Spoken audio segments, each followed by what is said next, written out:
বন্ধুরা, আজকের গল্পের নাম ম্যাজিক অফ মুন ব্লসম, অর্থাৎ চাঁদের খেলার জাদু। এক সময়ের কথা, মেঘে থাকা পাহাড় আর ঝকঝকে নদীর ধারে ছোট ছোট কাঠের কেবিনে ঘেরা এক ঘন জাদুকরী বন ছিল। সেই জঙ্গলের মাঝে রিমি নামের এক ছোট্ট মেয়ে থাকত।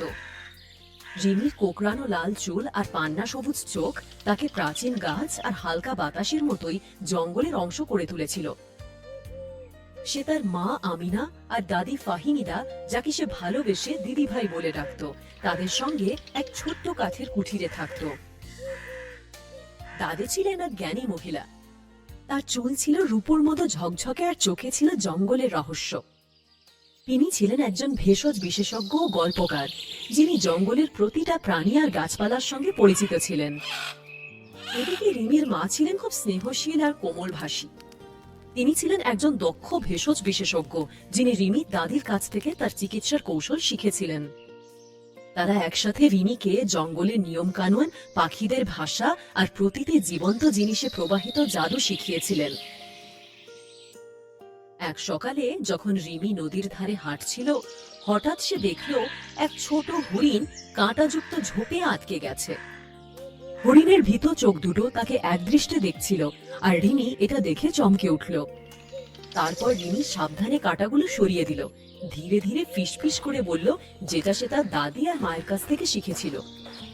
যাও, এখন তুমি বাড়ি ফিরে যাও, এখন তুমি মুক্ত। হরিণটা মুক্ত হওয়ার পর কৃতজ্ঞতায় রিমির চারপাশে তার গলা জড়িয়ে ধরে জঙ্গলের দিকে দৌড়ে গেল। রিমি আবার বাড়ি ফিরে গেল এবং তার দাদি আর মাকে জানালো হরিণের সঙ্গে কি ঘটেছিল। দাদি হালকা করে হাসলেন এবং বললেন, তোমার হৃদয় খুব কোমল। প্রিয় জঙ্গল একা জানে এবং তারা সব সময় তোমার বন্ধু থাকবে। তারপর একদিন তারা তার দাদির সাথে ওষুধি গাছের পাতা সংগ্রহ করছিল। হঠাৎ করেই দাদির কাশি শুরু হলো। প্রথমে হালকা কাশি ছিল, তারপর দিন দিন বাড়তে লাগলো। রিমি আর তার মা আমিনা খুব চিন্তিত ছিল, কিন্তু দাদি তাদের আশ্বস্ত করলেন, এটা শুধু ঠান্ডা কাশি, ঠিক হয়ে যাবে। কিন্তু রিমি দাদির চোখে চিন্তার ছাপ দেখতে পাচ্ছিল।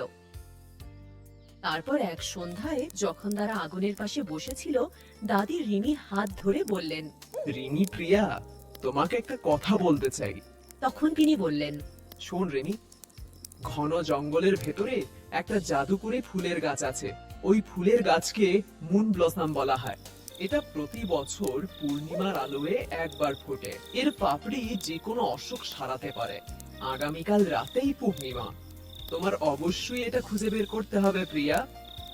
রিমি বলল, ঠিক আছে দাদি ভাই, আমি তাহলে আগামীকাল ওই ফুলগুলো খুঁজতে জঙ্গলে যাব। রিমির হৃদয়ে জোরে জোরে ধকধক করতে লাগলো। জঙ্গলের সবচেয়ে গভীর অংশটা ছিল এক পৌরাণিক স্থান, যেখানে খুব কম মানুষে যাওয়ার সাহস করত। আমিনা চিন্তিত চোখে রিমির দিকে তাকালেন, কিন্তু সম্মতি সূচকভাবে মাথা নাড়লেন। আমিনা দৃঢ় কণ্ঠে বললেন, তাহলে আগামীকাল আমিও রিমির সঙ্গে যাব। পরের দিন সন্ধ্যা নামার পর যখন পূর্ণিমার চাঁদ উঠল আর জঙ্গলের রূপালী আলো ছড়িয়ে দিল, রিমি আর আমিনা তাদের যাত্রা শুরু করলো। তারা সঙ্গে নিয়ে নিল লাল হারিকেন, শুকনো রুটি, গুড় আর পানির সবকিছু একটা থলেতে ভরে বেরিয়ে পড়ল। জঙ্গল, যেগুলো সাধারণত তাদের কাছে খুবই পরিচিত ছিল, এখন সেগুলো খুব গুরুত্বপূর্ণ মনে হচ্ছে। আর আজকের রাতটা একেবারে আলাদা ছিল। ছায়াগুলো নাচছিল আর চারপাশে অদ্ভুত ধরনের শব্দ প্রতিধ্বনিত হচ্ছিল। মামে হাঁটতে শুরু করলো। অনেক ঘন্টা এভাবে হাঁটার পর তারা দূরে একটা ম্লান টিমটিমে আলো দেখতে পেল।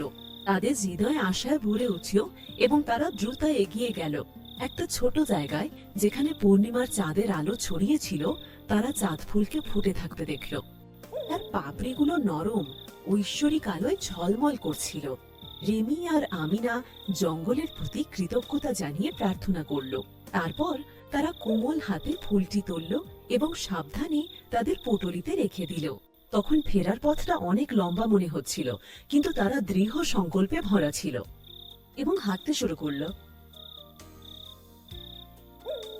অবশেষে যখন সকালের প্রথম আলো গাছের ফাঁক দিয়ে উঁকি দিতে শুরু করলো, তারা কুটিয়ায় পৌঁছে গেল।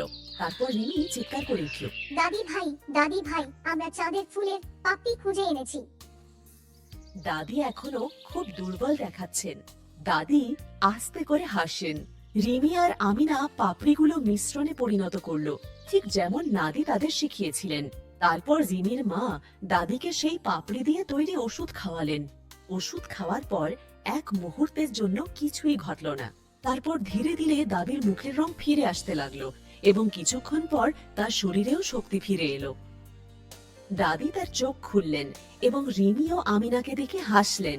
তারপর ফিসফিসিয়ে বললেন, তোমরা দুজন খুব ভালো কাজ করেছো প্রিয়, আমার সাহসী মেয়েরা। সেই দিন থেকে রিমি, আমিনা আর দাদির সম্পর্ক আরো মজবুত হয়ে গেল। তারা একে অপরের কাছ থেকে শিখতে থাকে।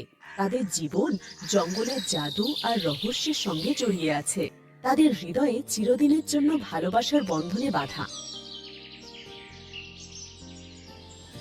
আমার ছোট্ট প্রিয় বন্ধুরা, বলো তো তোমরা আজ এই গল্প থেকে কি কি শিখলে? হ্যাঁ, ঠিকই ধরেছো তোমরা, কারণ তুমি রিমির মতো ভাবতে শিখে গেছো এবং ঠিক এইভাবেই তোমরা তোমাদের বড়দের সম্মান করো আর বড়দের দেখানো পথে চলো। কিন্তু এটা সত্যি যে একজন মানুষকে সবসময় সঠিক পথে চলা উচিত এবং সঠিক মানুষের সংস্পর্শে থাকা উচিত, তবেই তুমি জীবনের পূর্ণতা পাবে। আজ আমি এখানেই গল্প শেষ করছি ছোট্ট বন্ধুরা। আবার নতুন একটা গল্প নিয়ে তোমাদের কাছে আসবো। ততদিন পর্যন্ত তোমরা সবাই ভালো থেকো এবং লেখাপড়ার দিকে অবশ্যই মন দিও। আল্লাহ হাফেজ।